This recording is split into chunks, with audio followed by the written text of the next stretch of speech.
you lot. Today we're diving into one of the biggest debates in gaming world, digital versus physical media. Are your digital games truly yours? Or are we just glorified renters of ones and zeros? Stick around as we break it all down, share some surprising insights, and of course tackle some questions posed by our mate Anime Gaming 4057. But before we get started, don't forget to like, subscribe and all that bollocks. It helps the channel grow and keeps this conversation alive. Now grab a drink, buckle up, let's jump right in. Alright, so let's start with basics. Digital and physical media, two sides of the same gaming coin. But here's kicker, they've never really been the same. Physical games back in the day came with that sweet sense of ownership. You had disc, cartridge or floppy, and as long as you didn't scratch it or feed it to your dog, it was yours to keep. Now fast forward to today, even physical copies are leaning digital. Take Black Ops 6 for example, entirely online. That shiny disc, just a glorified access key. If servers shut down, poof, your game's gone. And then we have digital game, arguably more convenient, but are they really yours? Not quite. You're essentially buying a lifetime license, but that lifetime depends on company, storefront, and your internet connection. So why does this matter? Because laws and policies like California's AB 2426 are shifting the landscape. And before you think, this is just US, remember, global companies make global decisions. This could ripple far and wide. Now here's a big question. How much do you care about ownership? Is it about something tangible or just playing game? Let's explore that.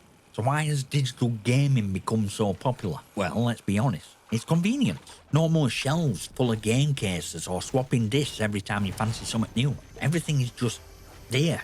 Few clicks and boom, you're playing. No midnight trips to the store. No waiting for delivery. But it's not just about ease, is it? Digital opens up gaming to everyone. Gamers with disabilities, for example, benefit massively from not having to handle physical media. And for those of us without easy access to game stores, digital's a lifeline. There's also Game Pass, PlayStation Plus, and other subscription services giving you access to hundreds of games for a monthly fee. It's a great deal, but here's catch. These games aren't yours.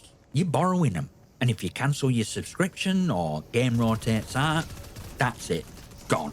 But hey, digital ain't all doom and gloom. It's eco-friendlier. No plastics, no packaging. Well, let's face it, sales on platforms like Steam or PlayStation Store are bargain hunter's dream. How many of you snagged a game at 80% off and thought, this wouldn't happen with a physical copy? So yeah, digital has its perks. But there's another side to this coin, and we're about to dig into it. Let's peel back shiny convenience of digital media and talk about risks. Because let's face it, there are some big ones.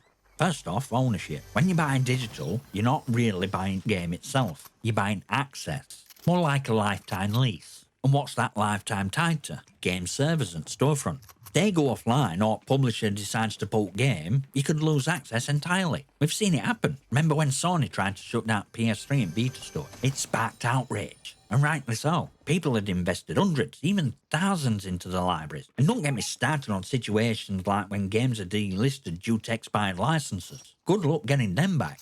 Second, privacy and control. Digital platforms track your activity, and there's a constant need to validate your purchases. Ever tried playing an Xbox Game Pass title offline for too long? After 30 days, it locks you out until you reconnect. These checks make digital gaming feel less like freedom and more like renting under strict terms. And then there's security. Your account, your entire library is vulnerable to hacks. If you lose access to your account, recovering it can be a nightmare. Finally, let's not forget regional restrictions. Your digital purchases might be tied to your region. Moving countries can cause all kinds of headaches. It's not like you can just pop in disc into a console and play. So yeah, digital media comes with a fair share of risks. But what about physical copies? Surely they're better, right?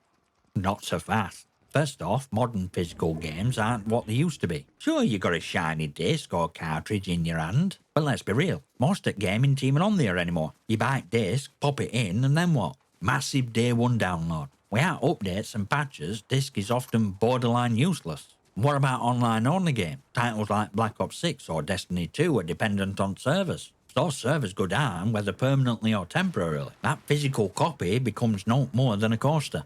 Then there's durability. Remember, scratched discs or cartridges that just stop working? Physical media degrades over time. Sure, you can keep it safe, but let's face it, stuff happens.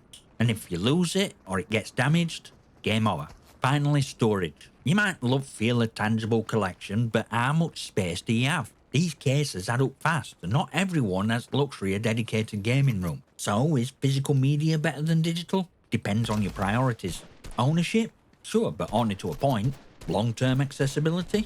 Not always guaranteed. This isn't a clear-cut issue, but we're not done yet. Now let's talk about California's AB 2426, a bill that's making waves in gaming world. At first glance, it might not seem like a big deal, but dig deeper and you'll see why people like Anime Gaming 4057 are sounding alarm. AB 2426 is about redefining digital purchases. Essentially, it gives companies more leeway to revoke access to content under certain conditions.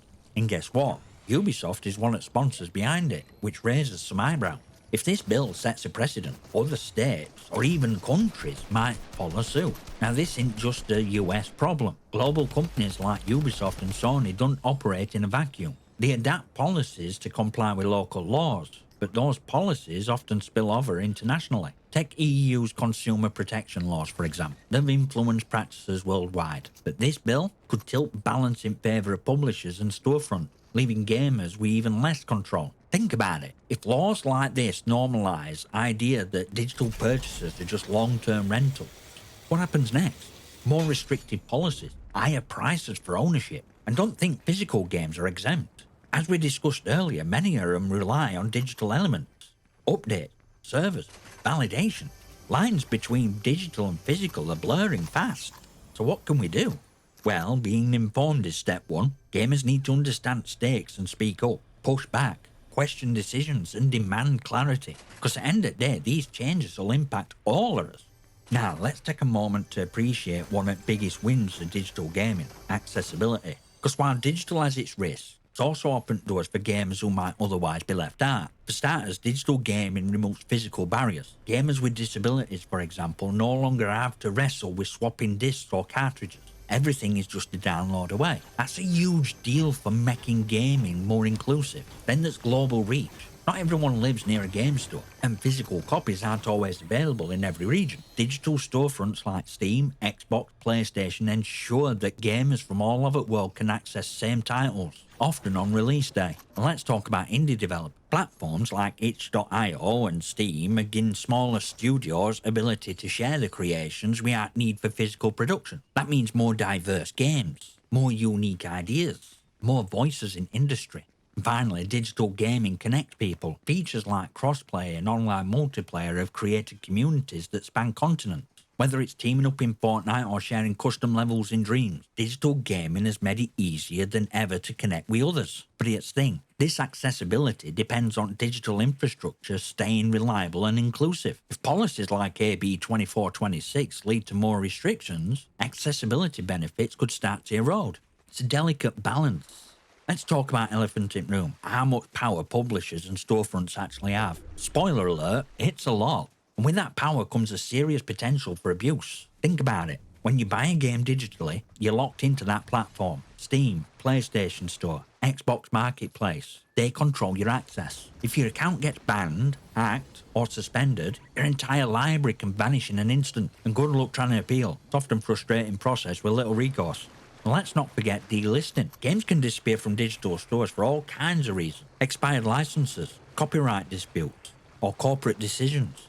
Remember PT? Once Konami pulled it, there were no way to legally access it again. That's risk we take when publishers and storefronts hold alt cards. Then there's question of pricing. Physical games have competition, different retailers, second-hand markets, but digital prices are often fixed. Sure, there's sales, but have you noticed how older digital games often remain full price far longer than physical copies?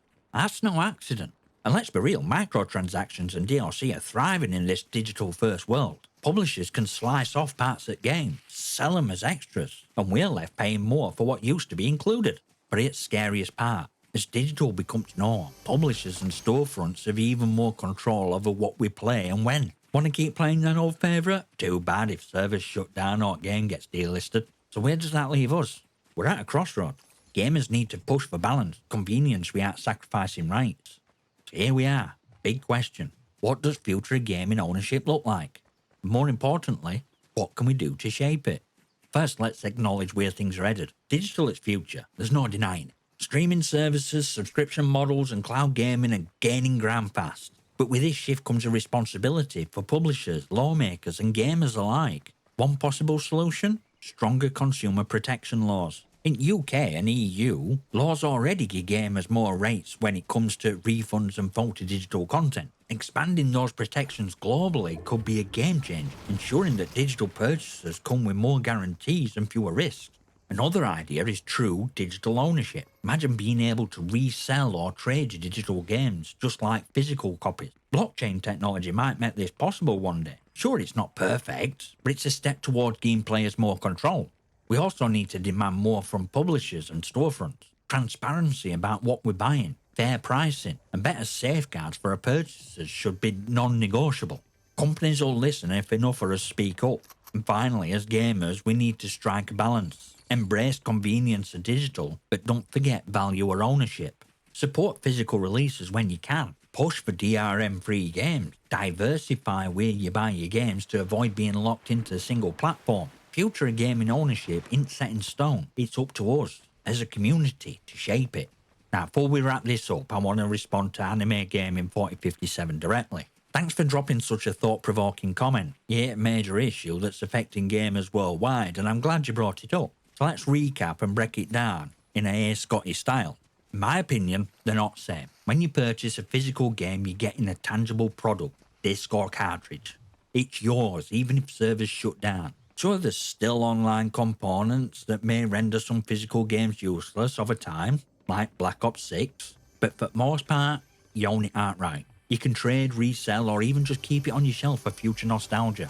But with digital, it's a whole different story. What you're really getting is a licensed to access game. It's a rent-for-life situation, which sounds a bit harsh, but it's reality. Publishers and platforms like Steam, PSN, or Xbox Live control that access. And if they choose to revoke it, whether it's due to server shutdowns, delisting, or policy changes, they can.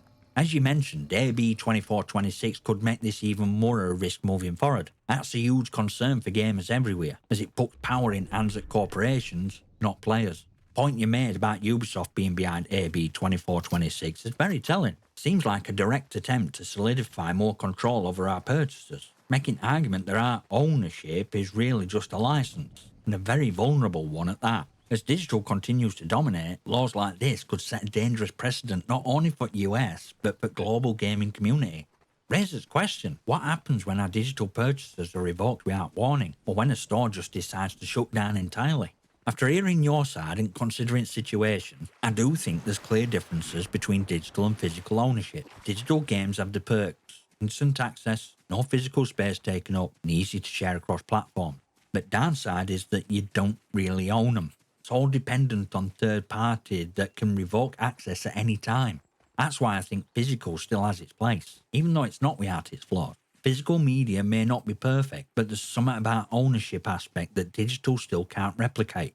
But ultimately, I think future gaming ownership is going to be shaped by these types of debates.